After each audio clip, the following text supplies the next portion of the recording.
The Haunting at Graymore Lodge. It was supposed to be an exciting weekend getaway, a college trip that promised adventure, relaxation, and some fun away from the stress of exams. Graymore Lodge, a historic mansion-turned-cabin in the middle of a dense forest, was the perfect place for the 20 students from Crestwood University to escape for the weekend. The lodge was old, almost forgotten, but it had been recently reopened for student trips. It stood tall and dark against the cloudy October sky, its Gothic architecture giving it a mysterious vibe. Among the students was Jenny, an adventurous girl who had been excited about this trip since she heard about it. She, along with her friends Tom, Mia, and Ben, arrived in high spirits. They laughed off the eerie stories told by the locals about the lodge being haunted by the ghosts of its original owners.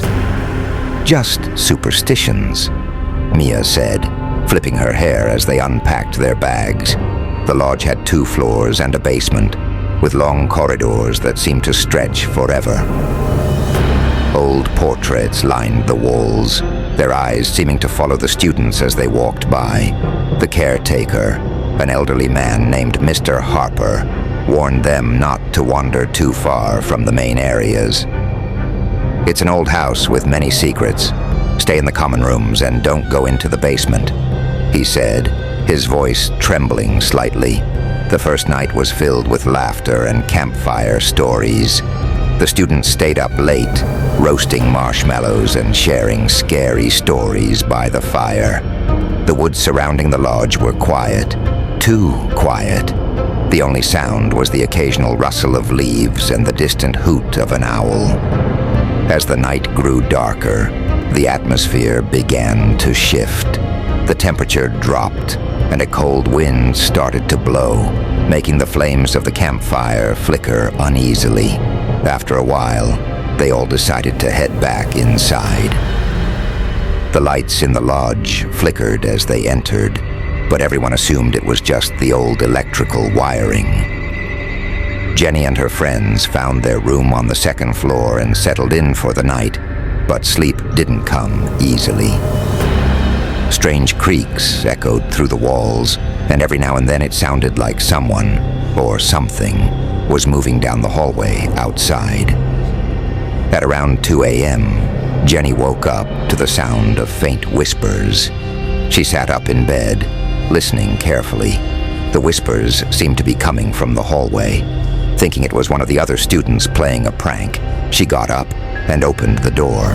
The hallway was dark, illuminated only by the moonlight seeping through the old windows.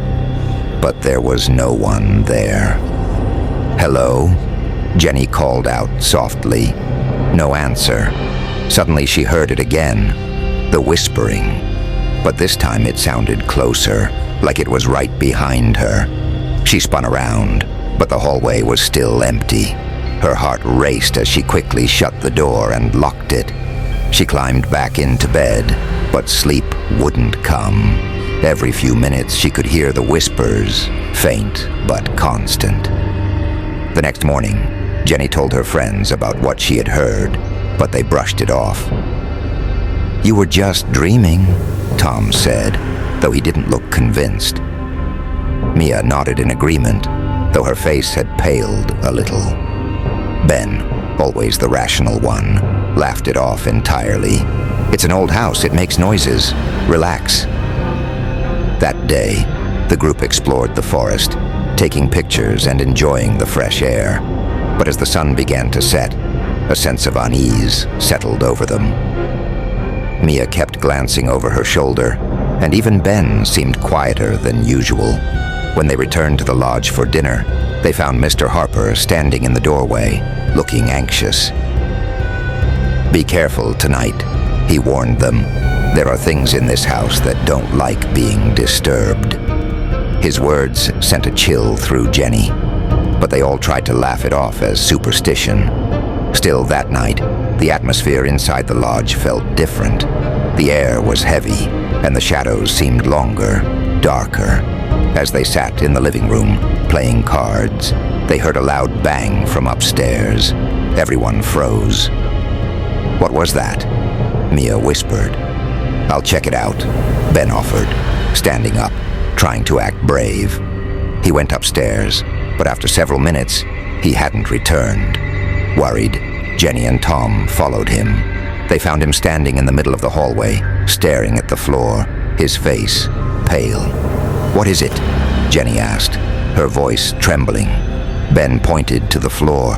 There, written in what looked like dried blood, were the words, "Get out."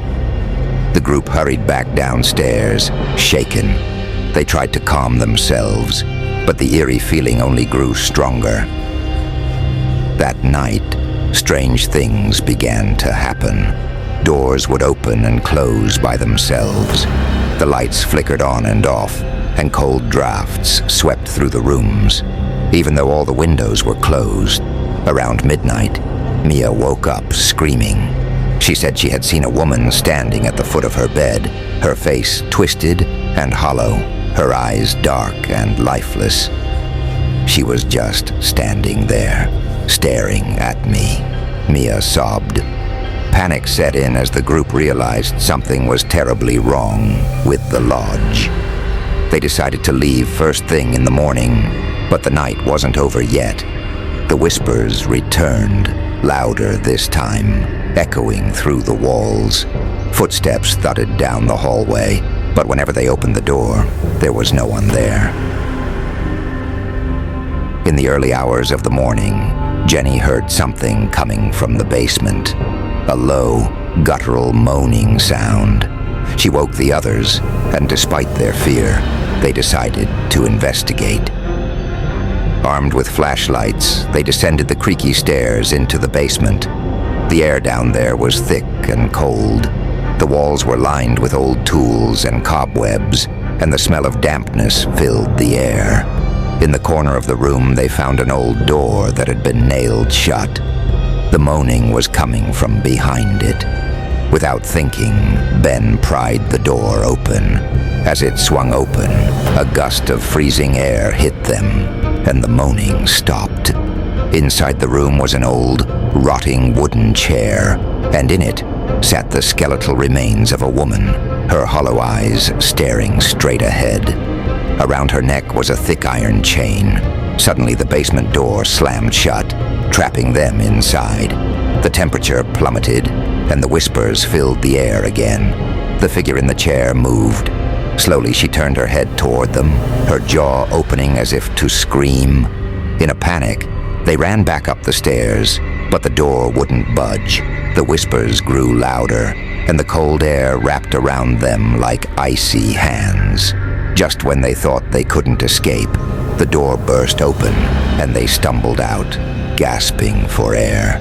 The next morning, they fled the lodge, leaving behind their bags and everything they had brought with them. They never spoke of what they saw in the basement, and the lodge was closed once again, this time for good.